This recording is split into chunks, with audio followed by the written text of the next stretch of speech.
reality. Can't work under these. Figure it out.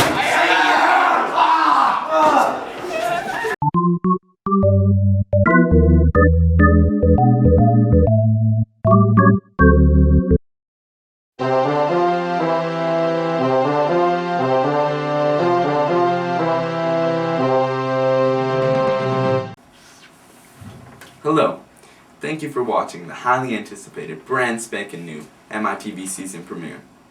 I know many of you will miss the old MITV cast, but I'm sure in no time we'll be setting the bar for seasons yet to come. But for our first story of the year, we have Will Tanner talking about the pressing new topic of the World Wide Web and how harmful it really is. Off to you, Will. Good evening, ladies and gentlemen. I hope you've not been disappointed thus far by the highly anticipated second season of Mark Isfeld Television. I know I have. I mean, I don't want to say I'm above this, but let's just say I'm neither on par nor below it. You see, it's recently been brought to my attention that all computation devices are linked by a large-scale network known as the Information Superhighway, or, as it's more recently been dubbed, the World Wide Web. I've never heard of such ridiculous notions before, and seeing that I know nothing about it, I have every reason to vehemently distrust it. Now brace yourself, ladies and gentlemen. The information I'm about to divulge is abhorrent. You see, ladies and gentlemen, there's a dangerously growing subculture of youth engaging in reckless activities on this World Wide Web. It's now not uncommon for teenagers to network themselves socially. This involves instant messaging via MSN or posting on Twitter. Just take a look at one of these tweets.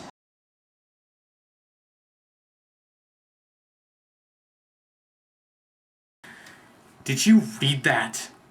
Could you read that? The point I'm trying to make here, folks, is that these perfectly secure websites undermine the literacy of my generation. How could anyone miss the blatant spelling and grammar mistakes in that tweet?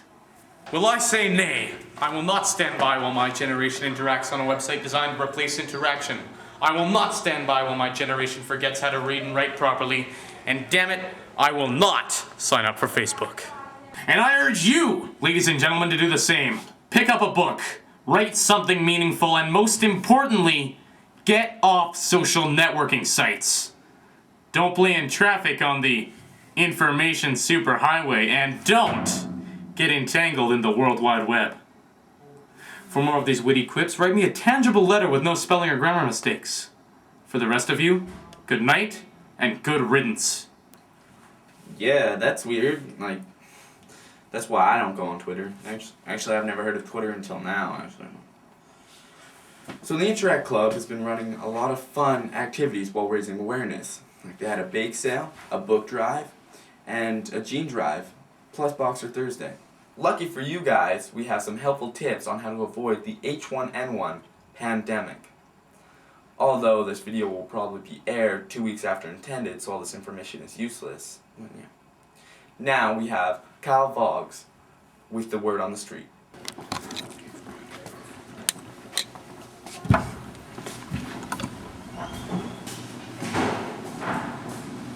Oh, dude, what are you doing? Give me a sec. Just turn the camera. So, you may have noticed a hand sanitizer around the school. It's a good way to keep your hands clean without having to run to the bathroom every time your hands get dirty or you feel you need to sanitize them. And it gets rid of 99.9% of all germs, which means that if everyone in this school was a germ, one of us would be left. Probably me. So, tips for battling H1N1? Follow these directions. Wet your hands. Even though the water in the school is freezing and possibly unbearable. So, now you gotta sing Twinkle, Twinkle, Little Star to yourself. Twinkle, twinkle, little star. Oh, no. 20 seconds.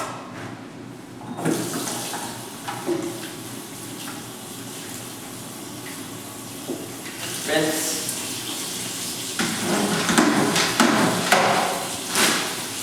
And dry.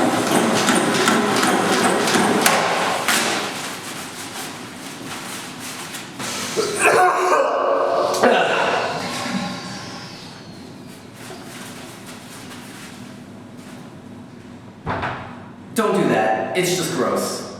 It's just wash your hands. So there you have it, Brandon. H1N1 pandemic. We have the hand sanitizer around the school, but it's really not that much of a pandemic.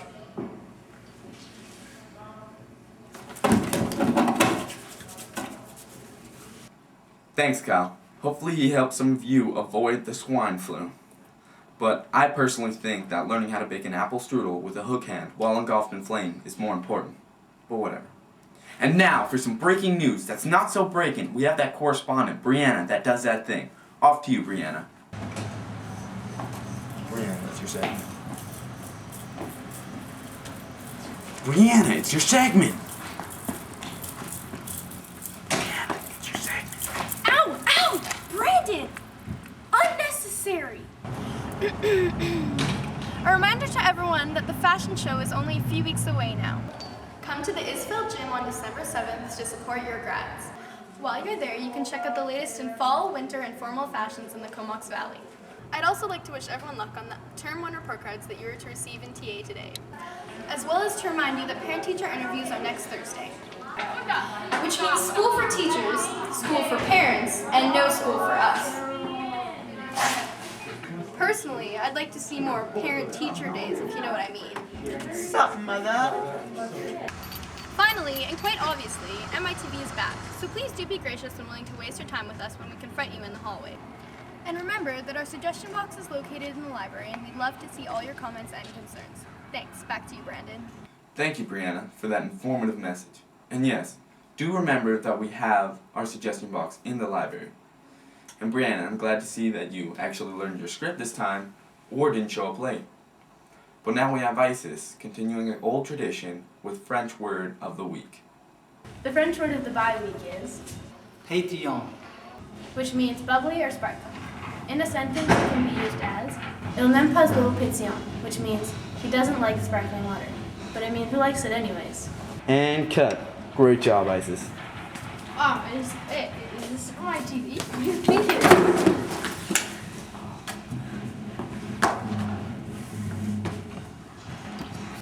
Thanks, Isis. I never knew you had to beat up on little kids and make them cry to feel better about yourself. That's not cool. And now we have weather. What's the weather looking like, Alex? Thank you, Brendan. We have a high chance of hydrogen and oxygen particles appearing in the upper atmosphere around 43.98 degrees in the Gamma Alpha quadrant. So, what are you saying? There's a high chance of precipitation. In English, please? Egg alright! Nice. Thanks, Alex. And that finishes off our MITV season premiere. Thank you for watching. Have a great day, Marcus. We'll leave you with our 3-day weather weekend forecast.